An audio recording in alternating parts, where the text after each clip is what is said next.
Cancer వ్యాధిపై ప్రతి ఒక్కరూ అవగాహన కలిగి ఉండాలని, ప్రతి ఏటా భారతదేశంలో 15 లక్షలకు పైగా జనాభా క్యాన్సర్ బారిన పడుతున్నారని ప్రముఖ మెడికల్ ఆంకాలజిస్ట్ అయిన డాక్టర్ రాము కుందుల తెలిపారు. శనివారం డాక్టర్ రాము కుందుల జన్మదిన సందర్భంగా తక్కిలపాడులోని కిమ్స్ చక్ర హాస్పిటల్ నందు జన్మదిన వేడుకలు ఘనంగా నిర్వహించారు.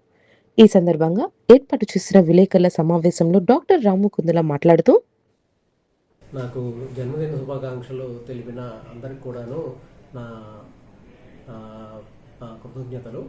మన కిమ్స్ చక్ర క్యాన్సర్ సెంటర్ అనే హాస్పిటల్లో క్యాన్సర్ పేషెంట్లకి అవసరమైన అన్ని చికిత్సలు మేము ఒక్క ప్లేస్లోనే అందిస్తూ ముందుకి కొనసాగుతూ ఇదే విధంగా మరింతమంది క్యాన్సర్ పేషెంట్స్కి మంచి ఆయురారోగ్యాలు అందించే విధంగా కృషి చేస్తామని తెలుపుకుంటున్నాను.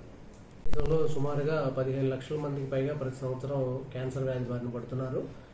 మరి వీటిలో ఏంటంటే కొన్ని నివారించగలిగే ఉన్నాయి, కొన్ని రాకుండా చేయగలిగే ఉన్నాయి. అవి ఏంటంటే ముఖ్యంగా మనం టొబాకో కానివ్వండి, అధిక మద్యపానం కానివ్వండి, అంటే వ్యాయామం లేకపోవటం, విపరీతమైన బరువుగా ఉండడం కానివ్వండి, ఇటువంటివి తగ్గించుకోగలిగితే కొంతవరకు మనం క్యాన్సర్ రాకుండా చేయొచ్చు. క్యాన్సర్ రాకుండా కొన్ని రకాల వ్యాక్సిన్స్ కూడా అందుబాటులో ఉన్నాయి. ముఖ్యంగా 9 నుంచి 46 సంవత్సరాలు ఉన్న మగవాళ్ళకి కానీ ఆడవారికి కానీ ఈ వ్యాక్సిన్ హెచ్పివి వ్యాక్సిన్ అనేది కనుక చేసినట్లయితే హ్యూమన్ ప్యాపిలోమా వైరస్ నుంచి వచ్చేటువంటి క్యాన్సర్లో ముఖ్యంగా గర్భాశయ ముఖద్వార క్యాన్సర్లు కానీ, యానల్ క్యాన్సర్స్ కానీ, పెనైల్ క్యాన్సర్స్ కానీ, గొంతుకు సంబంధించిన కొన్ని క్యాన్సర్స్ కానీ రాకుండా అనేది చేయవచ్చు అనమాట.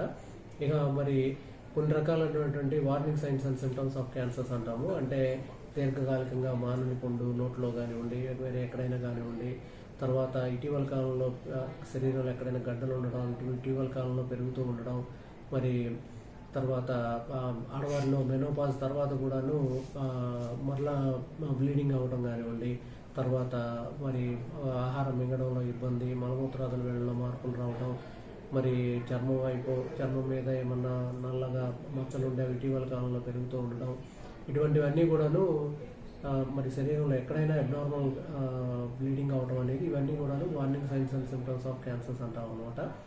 ఇటువంటి warning signs and symptoms of cancers కనుక గమనించినట్లయితే వెంటనే క్యాన్సర్ డాక్టర్ దగ్గర సంప్రదించినట్లయితే ఏదైనా అనుమానాస్పదంగా ఏదైనా ఇబ్బంది ఏదైనా ఉంటే కనుక బయాప్సీ చేసి వ్యాధి నిర్ధారణ చేయడం అనేది జరుగుతూ ఉంటుంది.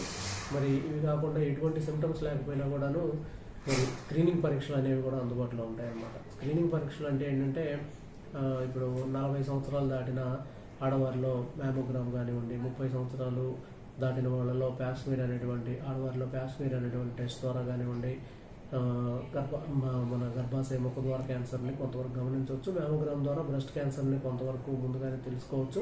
మరి ఇది కాకుండా 45 సంవత్సరాలు దాటిన ఆడవాళ్ళు కానీ మగవాళ్ళు కానీ కొలోనోస్కోపీ అనేటువంటి పరీక్ష చేసినట్లయితే పెద్దపై క్యాన్సర్ని ముందుగానే గమనించవచ్చు. మరి తర్వాత ఎక్కువగా విపరీతంగా టొబాకో స్మోక్ చేసే వాళ్ళల్లో లోడో సిటీ స్కాన్ అనేటువంటిది కనుక చేసినట్లయితే ఊపిరితిత్తుల క్యాన్సర్ ఏమైనా ముందస్తు దశలో ఉందా లేదా అనేది గమనించవచ్చు.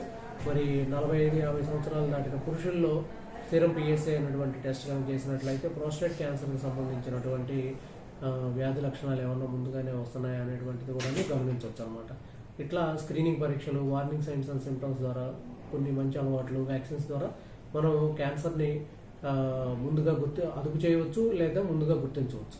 ముందుగా గుర్తిస్తే ఖచ్చితంగా మంచి చికిత్స అందించి వారికి పూర్తి స్థాయిలో మన జీవితాన్ని అందించవచ్చు అన్నమాట. ఇప్పుడు మన థెరపీ కానివ్వండి, ఇమ్యునోథెరపీ కానివ్వండి, అవన్నీ కూడాను క్యాన్సర్లో కొత్తగా డెవలప్ అవుతున్నటువంటి పరిణామాలు. ఇవన్నీ మన హాస్పిటల్లో అందుబాటులో ఉన్నాయి.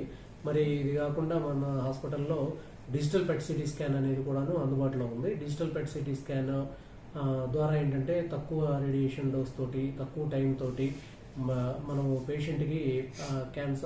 పేషెంట్కి స్టేజింగ్ నిర్ధారణ అనేది చేయవచ్చు అనమాట. ఇక తర్వాత మన హాస్పిటల్లో అధునాతనమైనటువంటి లీనియర్ ఎనర్జీ యాక్సిలరేటర్ కూడాను అందుబాటులో ఉన్నాయి. చాలా లేటెస్ట్ ఎక్విప్మెంట్ ఇది కూడాను. అదే కాకుండా అత్యాధునికమైనటువంటి పెథాలజీ ల్యాబ్తో, ఫ్రోజన్ సెక్షన్తో కూడిన పెథాలజీ ల్యాబ్, ఇవన్నీ కూడాను మన దగ్గర అందుబాటులో ఉన్నాయి. మన హాస్పిటల్లో ఇటీవల కాలంలో రీసెర్చ్ వింగ్ కూడాను స్టార్ట్ చేశాము. ఇవన్నీ కూడాను మన హాస్పిటల్లో వచ్చేటువంటి క్యాన్సర్ పేషెంట్కి ప్రతి ఒక్కరికి కూడాను ఎక్కడ అవసరమో ఈ అధునాతనమైన వైద్య చికిత్సలు అనేది అందించడం జరుగుతూ ఉంది. ఇటువంటి క్యాన్సర్ చికిత్స సదుపాయాలు ఉన్నటువంటి క్యాన్సర్ సెంటర్ అనేది మన ఆంధ్రప్రదేశ్లో కిమ్స్ చక్ర క్యాన్సర్ సెంటర్ కిమ్స్ చక్ర క్యాన్సర్ సెంటర్ ఈ డెఫినెట్గా మన అమరావతి ప్రాంతానికి ఈ కిమ్స్ చక్ర క్యాన్సర్ సెంటర్ అనేది గర్వకారణంగా నిలుస్తుందని నేను ఆశిస్తున్నాను.